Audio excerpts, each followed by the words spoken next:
Folks, for this edition of the Armor All Summer Grill, I thought we'd switch to two wheels because for me, the MotoGP Championship in terms of spectacle, variety of passing and winners is the championship. It just keeps on delivering.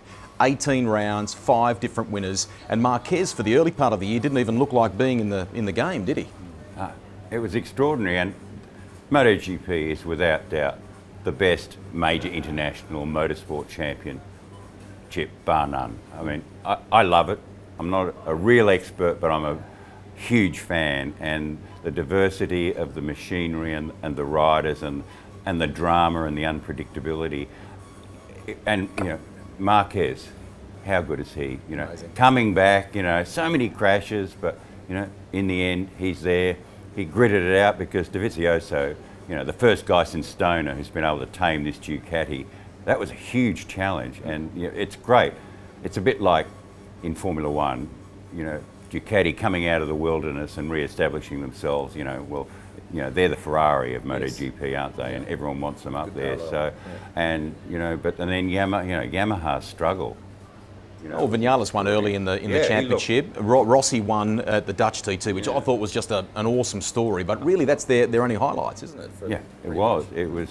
You know, I would have thought at the beginning of the year that Vinales was just going to disappear into the distance. But you know, I mean, in the end, they went back to their old bike, didn't they? It's the only way they could make progress. But you mentioned Rossi. I mean, just the greatest character in international motorsport. Late 30s and still, mega.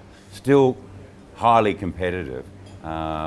I tell you, the day he retires, big hole. Whoa, yeah. How do you replace him? So 19 rounds for MotoGP in season 2018, and a lot to look forward to for Aussies because Jack Miller moves to a Ducati, and he rode the Pramac bike after the final round. He said in the lead up that a big part of him wanting to join the team was that he felt needed and wanted.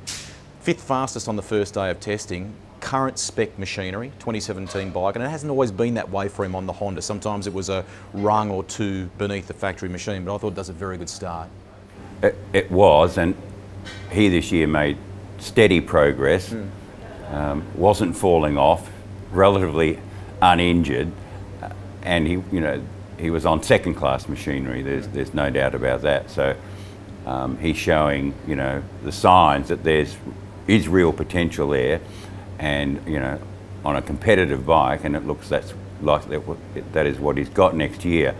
I think he'll be a real force, and we're going to suddenly see him, you know, contending, and that'll be great. And the best news, I reckon, for MotoGP fans next year is that Phillip Island doesn't clash with the Gold Coast 600. You know, we've had the last few years that going on, and how that was ever allowed. I mean, you know, two of the biggest races on the calendar clashing, but sensibility has reigned. So for fans of both, you know, your attention won't be divided. You'll be able to, you know, fully focus on each of them and perhaps even go to both of them. So that's very exciting. I say all of them because October will be a massive month of motorsport, can't be? Huge. Yeah, no, it'll be really good.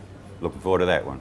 Each week, Armor All will be giving away the Ultimate Summer Essentials Pack. The pack comprises a range of products to keep your car looking like new, including new Armor All Wash and Wax Wipes, Armor All Wax Wipes, as well as Armor All Cleaning Wipes, Glass Wipes, Protectant Wipes, and an Armor All Towel. You can also win an Armor All Esky Bucket. To enter the draw, subscribe to speedcafe.com below this video for your chance to win. It's that easy. Catch another edition of the Armor All Summer Grill tomorrow.